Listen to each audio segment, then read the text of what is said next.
Some colors are harder to get off than others, and you have to be careful not to get too much acetone on your cotton, because as the color absorbs into the cotton, it can drip all over your towel. And if you have too much nail polish, as the nail polish on the nail plate dissolves, it'll run and get underneath the nail just like it did on this middle finger, and then you've got to clean underneath the nail plate. So it's better to use less acetone on your cotton and to go over the nail plate just a couple of times to get off the remainder of the polish. So this is the finger that has that discoloration on it, and just to glance at it, it doesn't look like it has a problem, but it does have a big problem. It's separated all throughout the nail. Now when I take off someone's polish, I always do little tiny like circles or little back and forth motions, because I don't want to get the polish all over someone's skin, because you can make a huge mess up and all around someone's cuticles and on their sidewalls. So you just want to try to stay compact and in a little teeny tiny area. So during the process of removing the polish, I'm always inspecting their nails. I start looking for any lifting around the edges. I make mental notes, so when I go back with my nippers, I know exactly what my steps are so I can get done in a timely fashion.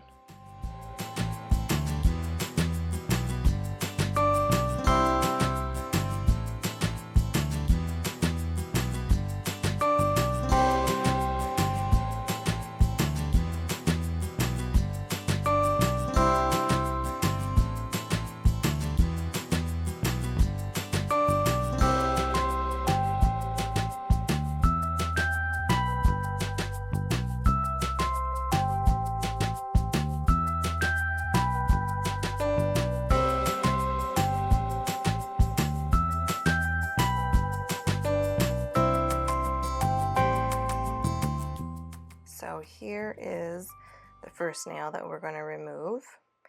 You can see it came off pretty easy once I got the edge of my nipper underneath of it, but at first glance it didn't really look lifted. You could just see this strange color underneath of it, and there's a difference between a green spot and then food stains that get in between the nail plate and the acrylic. It starts with separating the free edge of the nail from the acrylic at the end, and then it works its way back.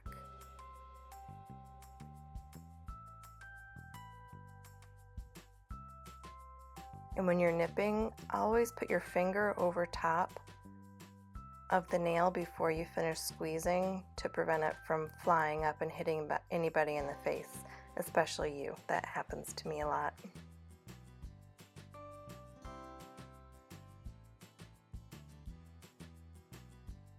And here's that other nail.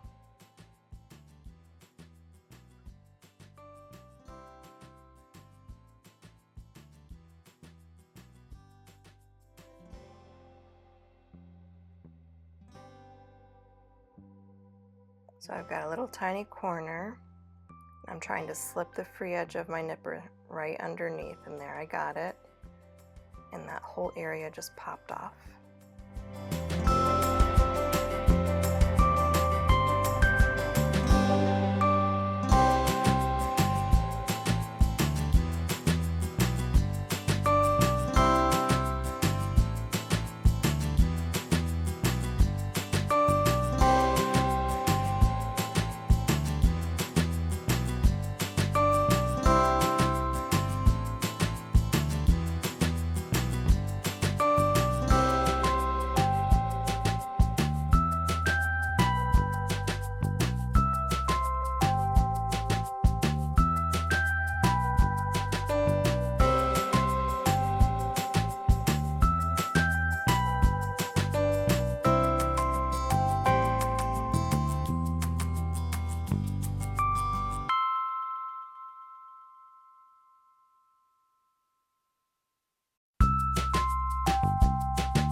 going to apply the primer.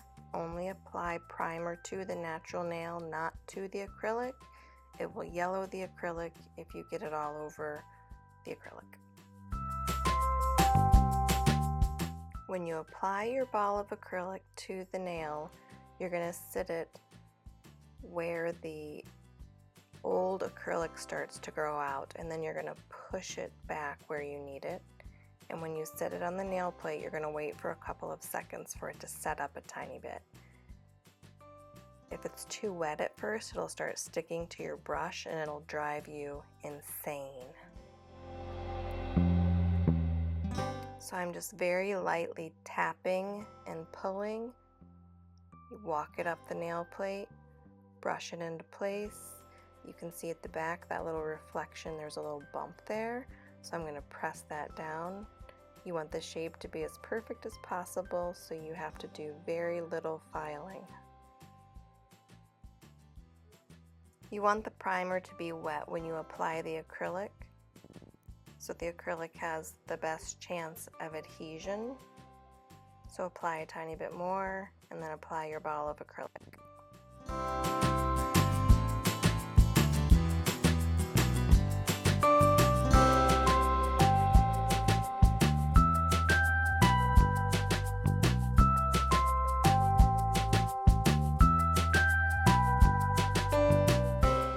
When I apply this ball of acrylic, I want you guys to watch the reflection that the light makes in the wet acrylic.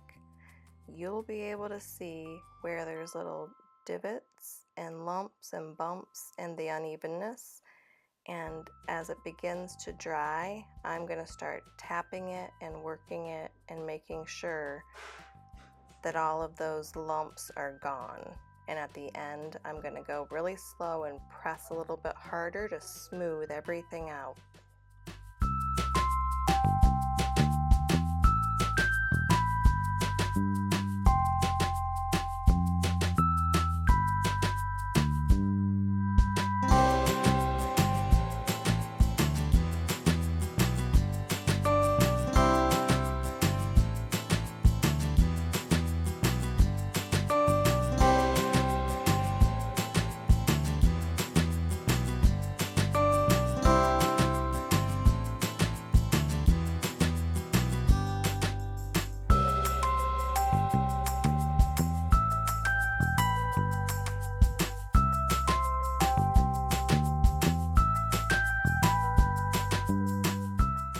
Something that you'll hear me say a lot is the slower you go, the faster you will be done.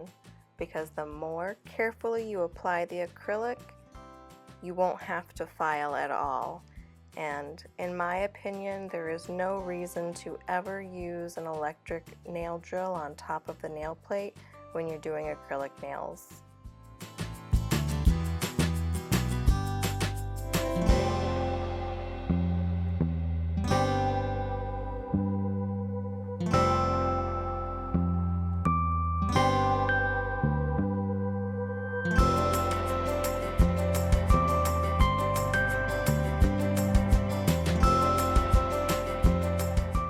Before you start to file, I always use my fingernail to pull down the skin around the nail plate to make sure that nothing's adhered to the skin, and then go along the side walls, the free edge, go around the cuticle.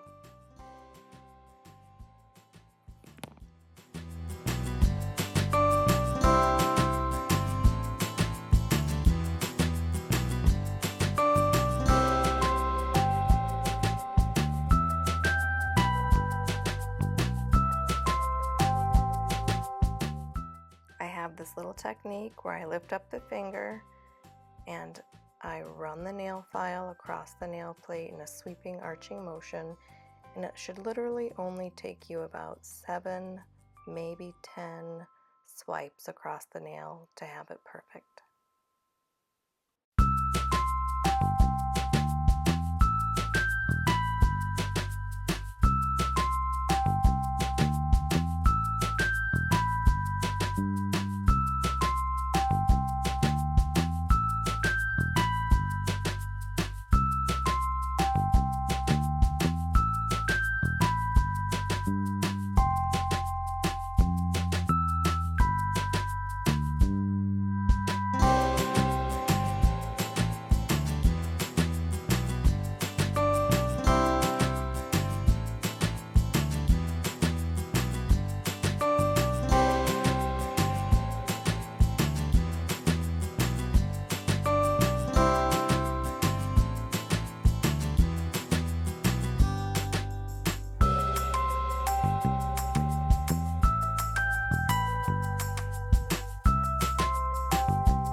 the nails, and then we're going to polish.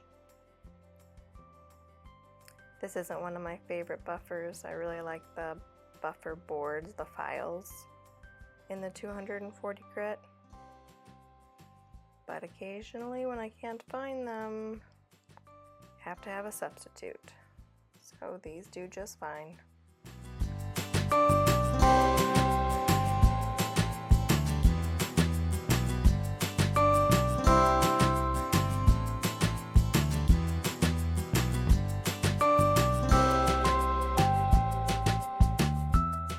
You should always use a base coat on your acrylic nails because polish colors do stay in the acrylic, and then you will spend way too much time. So you'll see me looking, it looks like I'm kind of rubbing the nail plate with the polish brush.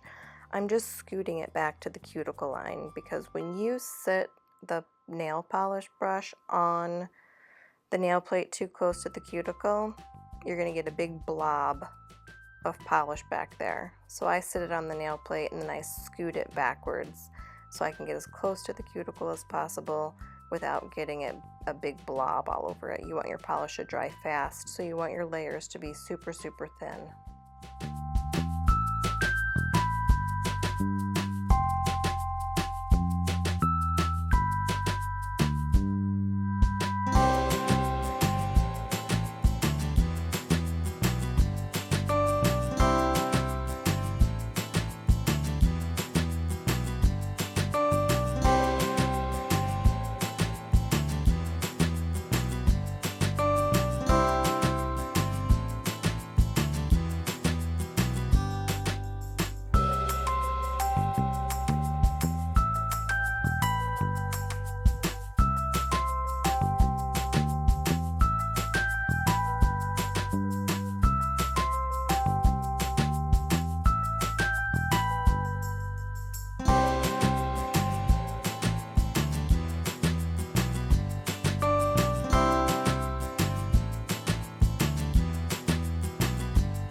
This polish color is just amazing. I mean, it does take the second coat to realize its full potential. It's kind of see-through at first when you put it on, but I love it, love it, love it. We did it for Halloween, and it suited the purpose without being crazy. I don't know how many people watched to the end of the videos to even get to the polish section, but if you do and you enjoyed my videos, I hope you hit that subscribe button. There's a little button right down in the lower right hand corner that you can hit. It'll take you to the page where you can just hit the subscribe. Then you'll be notified each week when I upload a new video and what the title is and stuff. So I just want to thank everybody for watching, and I hope you've learned something today, and have a great day.